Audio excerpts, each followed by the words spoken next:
How's the first half of camp going for your group? It's going well.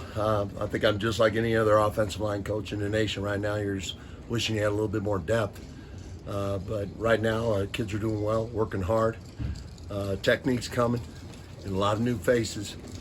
We're fortunate enough to get those guys over the summer, but we still have about 2 or 3 that are catching up. So a lot of work to do. How do you feel like Tank has grown from spring to now? Tank has grown a bunch, man. He's really working hard. He's putting time into his technique. Love what he's doing. He's become a leader. I'm not real big on the vocal part. Guys talking all the time, but he's really leading by example. I'm really happy with the way he's progressed since spring.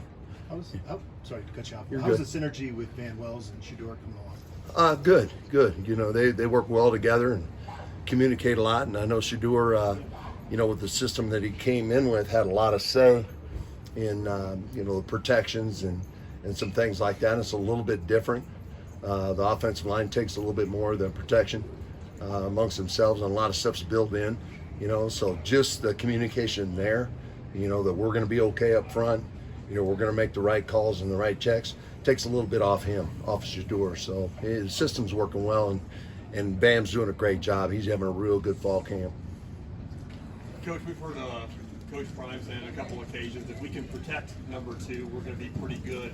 I know we still have a few weeks left, but where's your confidence level in protecting number 2? You've heard it a couple times. I've heard it since spring.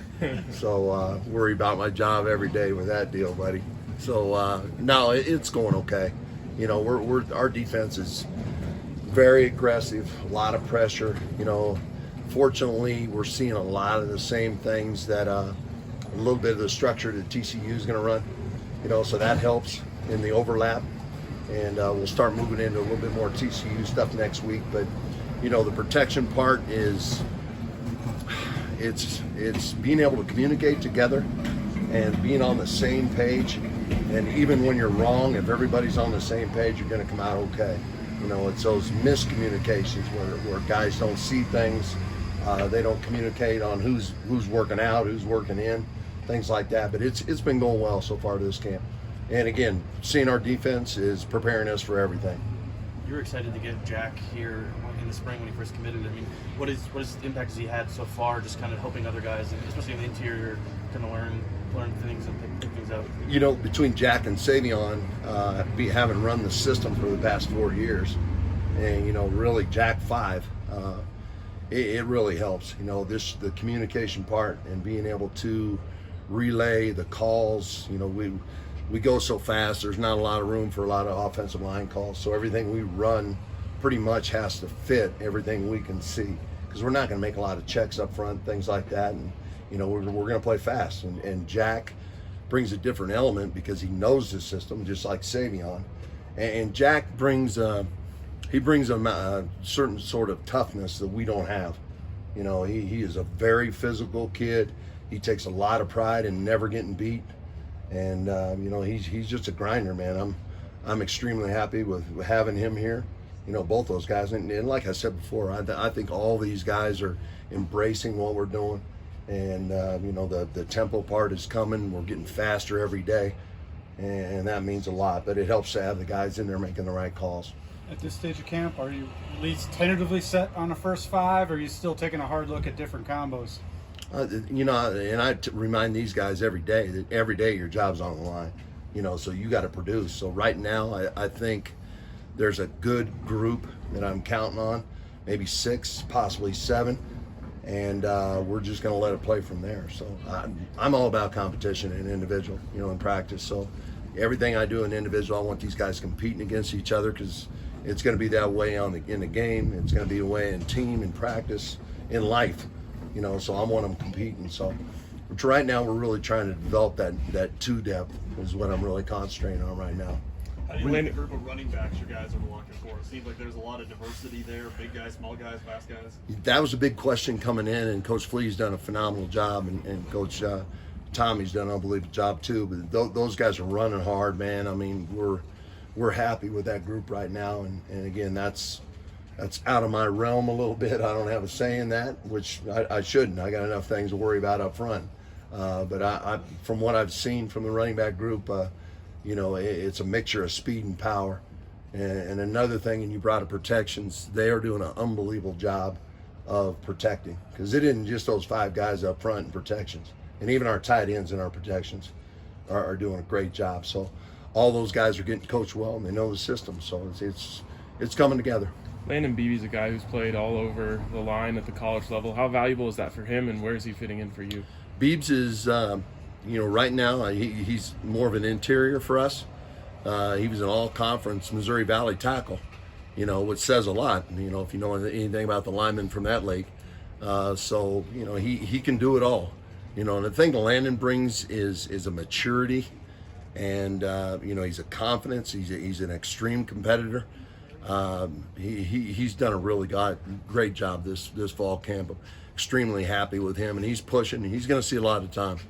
So I'm happy with where he's at. I know it's a one fall semester shot for him and Reggie Young. So we're hoping to get the most out of those two. Coach, during the spring, there was a big message about buy-in, right? And it seems like, since you've had to get even a new round of a lot more players in here this fall, how have you seen maybe this entire team assimilate together? It's a day-by-day deal, on buying in and learning the system, feeling comfortable, and when playing fast. That every day, in my eyes, from our group up front, is I see those guys playing faster. The ball's getting down quicker. The calls are getting out faster. So buying in, you either have to or you're out, man. And that's the way it should be. So as far as the offensive line unit and what we've done with those guys, they have bought in. Those guys are early for everything. They don't miss anything.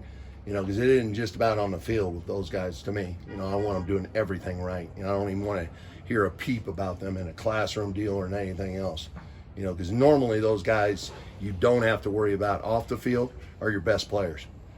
So that's the kind of kids that we want to surround this program with. How close is Tyler Brown to being fully up to speed, and how much would that change the competition up there when he is? It hurts us not having Tyler. I know the NCAA deal is going on right now, whether he's going to be eligible or not. I can't take reps from a number 2 right now or a number 3, counting on a guy that we don't know if he's going to be there or not. So, I know he's gone through some mono and some other things right now. So, we're just trying to get him healthy, man. And I want him back in the worst way, because I know what he brings to this whole group up front. But first things first, man. We got to get him healthy. And we got to get him back where we know where he's going to be, And if he's not eligible this fall, he can practice, and he will learn. He'll get better. Either way, he's going to get better out of this situation. We've seen practice get a little chippy this week at times, and it seems like some of you guys have been at the forefront of that and just protecting some of the other offensive players. Is that something you like to see out of your players? Yeah, a lot more. So, those guys, we go the way the offensive line goes. So they need to flip things. I don't know if you watched the Jets the other night in the little speech their head guy gave on their offensive line. He hit it right on the head, man. You go where they're going to go. And I played that several times for offensive linemen up front. They know how this thing's going to get flipped, and it starts with us. So, yeah, I want them competing. With your tackles, just with both Tank and Saban, do you really feel good about where those guys are at right now? And do you feel like you've got a pair of tackles that you can compete with? Yeah, I, with those guys, and it's just like with any position, there's always something they can get better at. So one thing our guys will not get is complacent. So I want them constantly getting better. I know Savion's has some things we've really got to work on with him, and I know Tank is the same way. And they both embrace that, and that's a good thing about these guys. They're looking forward to what can I do better, And I might be negative in film all the time, and I let them know that. But I'm gonna pick them apart. I want them to know you're gonna get better every day, and that's what we have to do. Thanks, Coach. Yep. Thank you. Thank you. Thank you.